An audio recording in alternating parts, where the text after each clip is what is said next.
As we gather tonight to reflect on the state of our city, we do so against a stormy backdrop. Honestly, if there were ever a time for uncertainty in our community, it would be now. Down the road in Washington, the federal government is racked with a series of disruptions that threaten to hinder our state more than any other. In Annapolis, our governor and state legislators have just wrapped up a grueling session grappling with one of the most challenging budgets in recent memory, a substantial housing shortage, and an urgent need to spur economic growth. Here in Montgomery County, proposed increases to the property tax rate and fees are raising difficult questions for residents and business owners alike. And beyond the headlines, we know that many in our community, especially our local federal workforce and contractors, are worried about job security. And others are concerned about what heightened immigration enforcement might mean for their families and neighbors. We see you, we hear you, we're with you. All of this has and will, in one way or another, impact Gaithersburg. But I'm here tonight to tell you we also have a more hopeful story to tell. While all of us are navigating stormy waters, our city continues to stand strong, fiscally sound, operationally resilient, and deeply connected to the people we serve. This didn't happen by chance. It's not luck or timing. It's the result of deliberate choices, disciplined leadership, and a shared commitment to doing right by our community. We are not immune to external pressures, but to the best of our ability, we're prepared. Our foundation is solid because we've built it together, brick by brick, with careful, strategic planning, strategic investment, and a deep respect for the trust our residents have placed in us. In many ways, this has been a remarkable year for Gaithersburg. We've honored employees who have gone above and beyond, welcomed new staff, and earned significant recognitions. For example, this is the 46th consecutive year that our finance department received the Certificate of Achievement for Excellence in Financial Reporting from the Government Finance Officers Association. I'll repeat, 46 straight years. Can we give our finance department a big round of applause?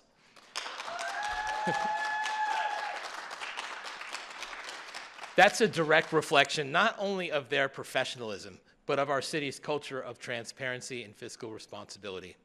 Last week, our Department of Planning and Code received a prestigious award from the State of Maryland's Department of Planning, the 2025 Maryland Sustainable Growth Award in Land Use and Zoning Policy.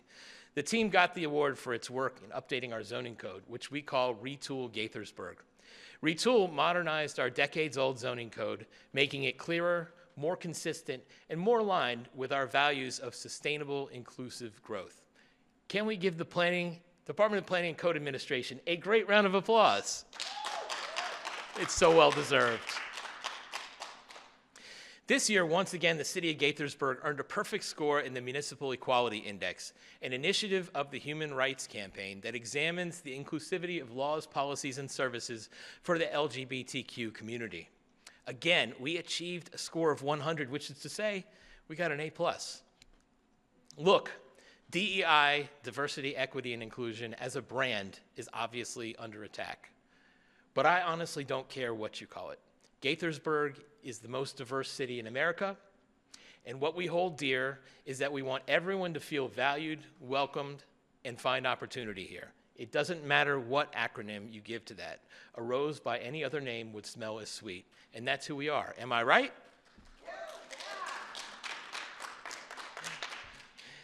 Every 2 years, we survey our residents. We ask them to grade life in the city from several different angles. How good or bad is it to live here?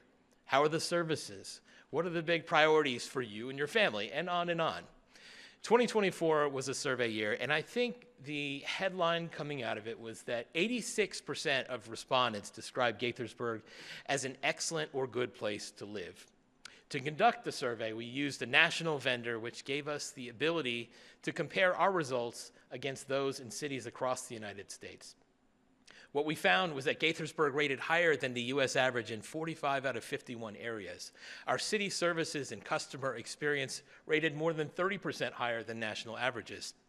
So if you've ever wondered why, on average, you and your neighbors are happier than your out-of-town friends, it just might have something to do with where you live, and there's no need to rub that in.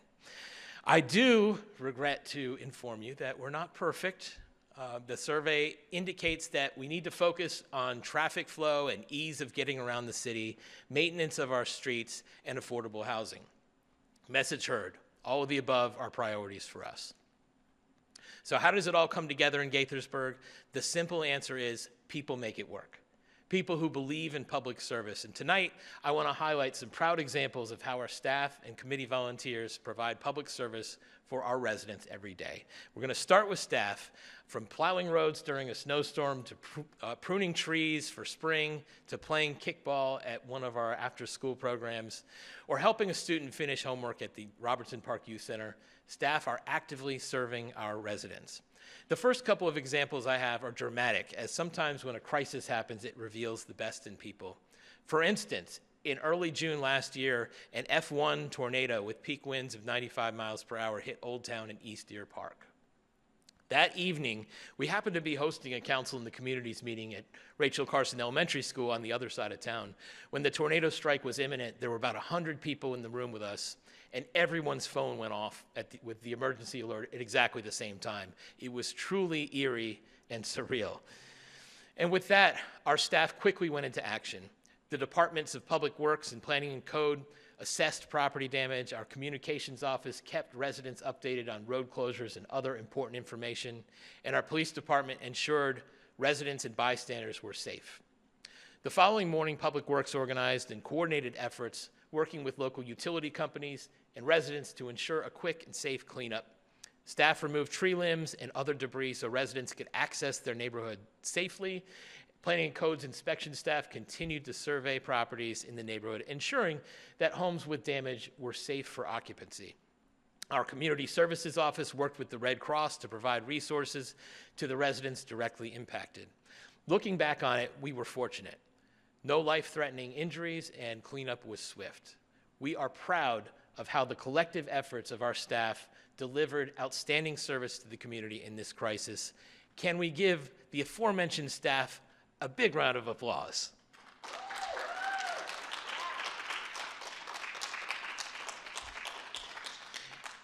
In another example of our staff handling a crisis with poise and professionalism, last spring in the wee hours of a Tuesday morning, there was a call from the emergency dispatch about an elderly woman who had collapsed in her bedroom and was unresponsive. One of our police officers, Tyler Kendall, got there shortly thereafter and was the first responder on scene. After locating the woman, Officer Kendall immediately began rendering CPR. Calm and professional, Kendall completed several cycles of chest compressions before the EMTs arrived and took over. He even jumped back in at one point to relieve one of the fire and rescue crew members. A little while later, they got her heart to start beating again and transported the woman to the hospital. The department, council, and I later recognized Officer Kendall at a mayor and council meeting, bestowing on him the department's life-saving award. Can we give Officer Kendall and our police a big round of applause? Of course, not all of our public service need be in such dramatic situations. In fact, we prefer that it not be. Like our annual holiday giving program. We all know that there are people in our community who are in need. The holiday giving program is an effort to ensure that every child and family in our city can experience at least a little and hopefully a lot of joy during the holiday season. It's led by the folks in our Community Services Office, Renee Nicolosi, Mary Armbruster, and Christine Chigonia. This year, the team set a goal of raising $20,000, which is ambitious for a local government fundraising effort, but thanks to generous sponsorships from folks like the Carnegie at Washingtonian Center, who we'll be recognizing later in this program, and thanks to diligent work by the team, they ended up raising more than $23,000. Staff organized a wonderful holiday giving event, and we were able to give 160 families with 408 children gift cards and other goodies. This is what service in the city looks like: connecting with partners, expanding resources, and working together as a team to ensure members of our community enjoy the holiday season they deserve. Can we give our holiday giving team a great round of applause?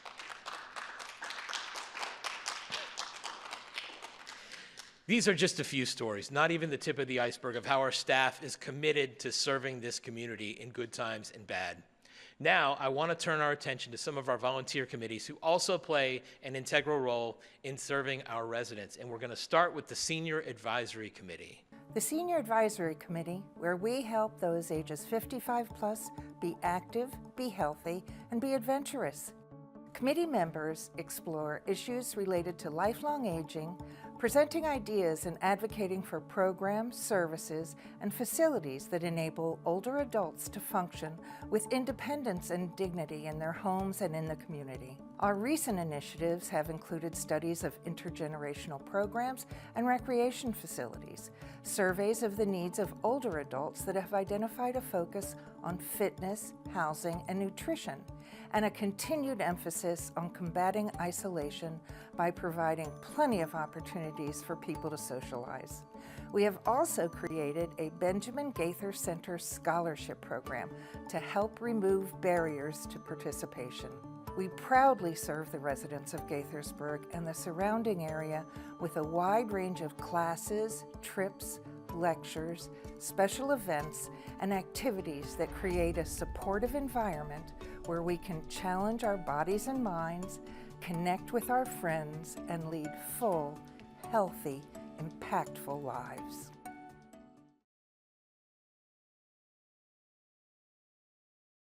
As Jean Dinwiddie, chair of the Senior Advisory Committee, said, they identified a need to support seniors who could not afford a membership to the Benjamin Gaither Center. At about the same time, Jean joined the board of our city nonprofit, G-Park, the Gaithersburg Parks, Arts, and Recreation Corporation. Jean facilitated a joint effort with G-Park and the Senior Advisory Committee to put on a silent auction to raise funds for a new senior center scholarship.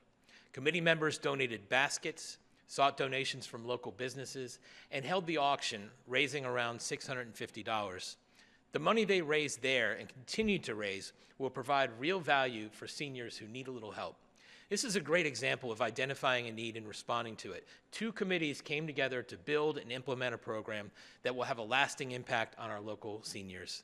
Can we give Jean Dinwiddie, the Senior Advisory Committee, and G-Park a big round of applause?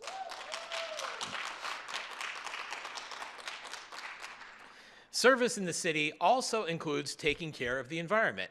The Environmental Affairs Committee, where our efforts help foster a sustainable community for current and future generations.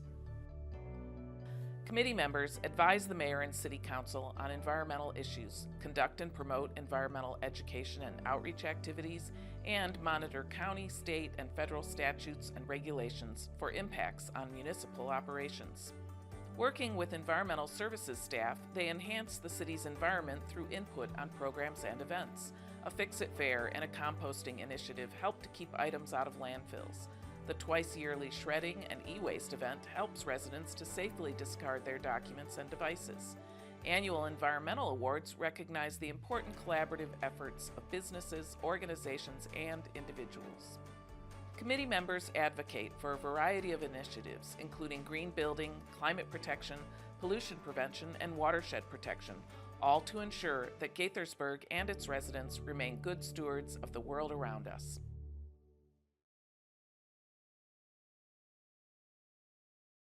If it weren't for our Environmental Affairs Committee and their annual award ceremony, I'm not sure we'd even know about the good work of people like Rebecca Rutkove and Corky Logsden. Rebecca, a high school student, has been actively involved in protecting our watershed through stream cleanups and chloride monitoring in the Muddy Branch stream. Her work supports the Muddy Branch Alliance and contributes to local conservation strategies, and it's helping us understand where dangerous pollutants and corrosives, especially chloride, are entering our water system. And Corky is a city resident who contributed to our pollinator garden and tree canopy restoration. Corky was instrumental in strategic site preparation, plant selection, and ongoing care to support pollinators while ensuring long-term sustainability. We thank our committee, Rebecca, Corky, our environmental services staff, and everyone who has volunteered for cleanups and other environmental activities. Let's give them all a big round of applause.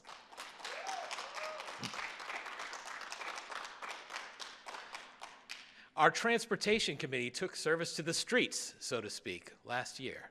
Transportation Committee, where ideas and the pavement meet. Our committee reviews and makes recommendations on policy matters relating to local and regional transportation issues affecting the city. Topics range from pedestrian and bicycle safety to public transit, to traffic flow and ease of moving around the city by various modes. We provide citizen input on capital transportation projects and bring up concerns with neighborhood transportation issues that are related to Gaithersburg.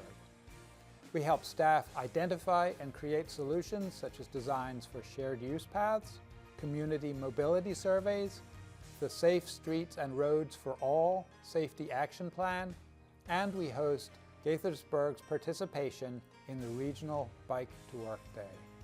We will continue to identify and study transportation-related issues, informing and educating the Mayor and City Council and the public on topics that directly impact the daily lives of all who live here. Last January, Nicholas Ritchie participated in the city's Safe Routes to School walk audit at 3 schools, Gaithersburg High, Gaithersburg Middle, and Gaithersburg Elementary. He braved the cold, ice, and snow to walk around each school, developing valuable insights into the daily experience of our pedestrians. And those insights helped inform plans to implement a series of safety improvements that will benefit the students at all 3 schools. Nicholas's walk audit made a huge difference. A month later, members of the committee helped the city's engineering staff prepare questions for a community survey as part of the city's local road safety plan.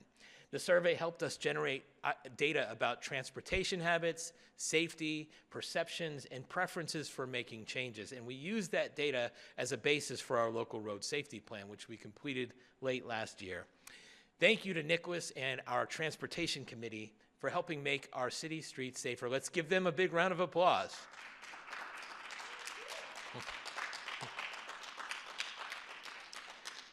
As we've seen, public service takes on many forms. It's raising funds for families and making streets safer and communities cleaner. It's also about sharing the arts and reading and making them accessible to all. The Cultural Arts Advisory Committee, where the arts come alive in Gaithersburg. Committee members work to enhance the quality of life in Gaithersburg by developing and supporting cultural, social, and economic opportunities that allow artistic expression and excellence to flourish throughout the city. We actively serve as advocates for the arts by evaluating and recommending cultural arts programs and opportunities for artists, allowing our diverse community to participate in rich and vibrant cultural activities and pursuits. Our fundraising efforts support this commitment as well. We also provide guidance to the city's Art in Public Places program with the belief that public art helps to establish community identity and foster a sense of place. We will continue to be the city's eyes and ears for cultural arts, helping to advance programs and facilities and support artistic creativity in Gaithersburg.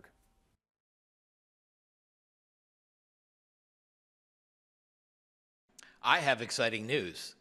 Later this month, the Cultural Arts Advisory Committee will be hosting the city's first ever film festival at the Arts Barn from April 25th through the 27th. Committee Chair Chris Wallace, who has a background in film, and members of our staff spearheaded the effort, and to date, 63 film submissions, shorts and feature films, from filmmakers regionally, nationally, and internationally have come in. This includes submissions from a couple of Gaithersburg filmmakers, Jeff Mann and Eric Such. The committee is planning an opening and closing night reception, a filmmakers post-screening get-together, and several Q&A sessions during the film screenings. Ticket prices will be reasonable to make the film festival accessible to all who wish to attend, and you can learn more about this year's films on our website, gaithersburgmd.gov. Can we give our Cultural Arts Advisory Committee and Arts and Events staff a big round of applause?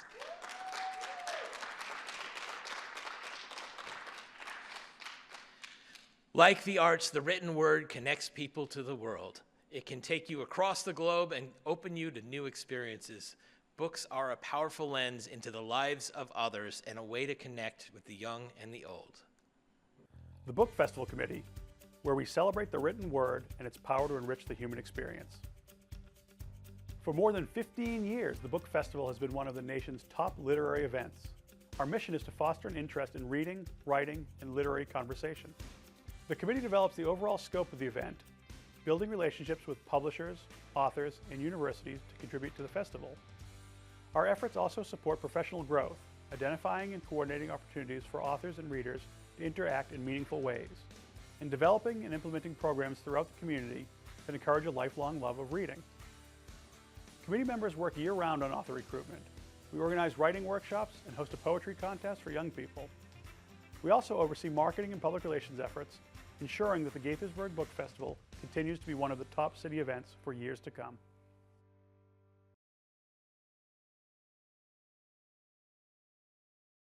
The Gaithersburg Book Festival is coming up on May 17th. It will be our 16th year, and it may be our most compelling program lineup yet.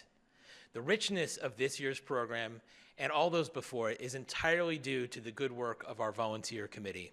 I actually shudder to think of how little we knew about the book industry and book events when we began. It was committee members like Becky Malone and Jean Taft who helped us figure out how it all worked and make connections for us.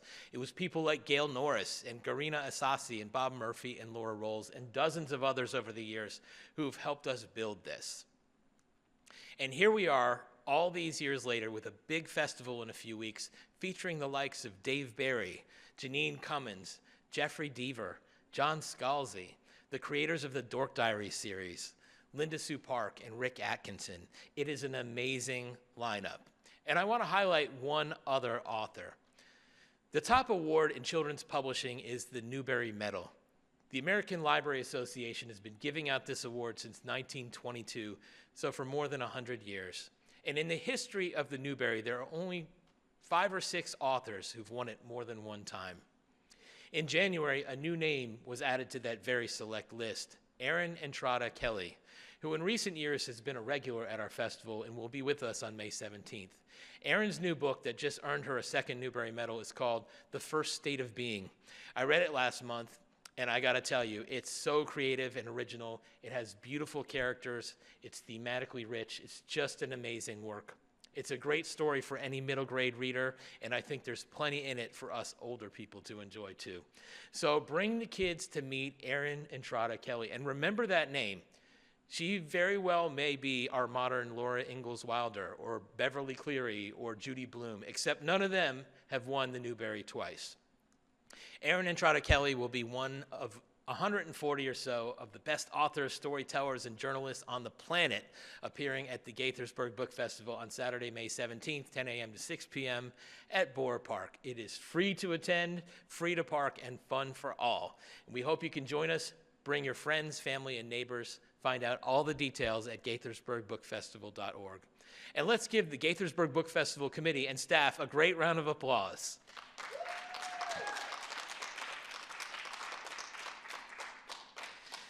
These stories of service, of creativity, of care are what make Gaithersburg more than a city.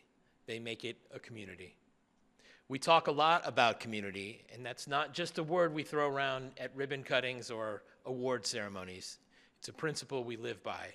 It's what guided us through the toughest days of the pandemic, and it's what drives us now as we continue to grow, evolve, and care for one another. The truth is, cities don't stay strong by standing still.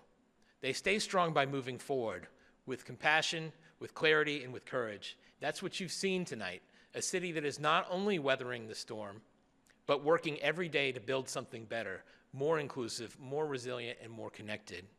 Our strength doesn't lie in a single budget line or a list of awards, though I'm proud of both.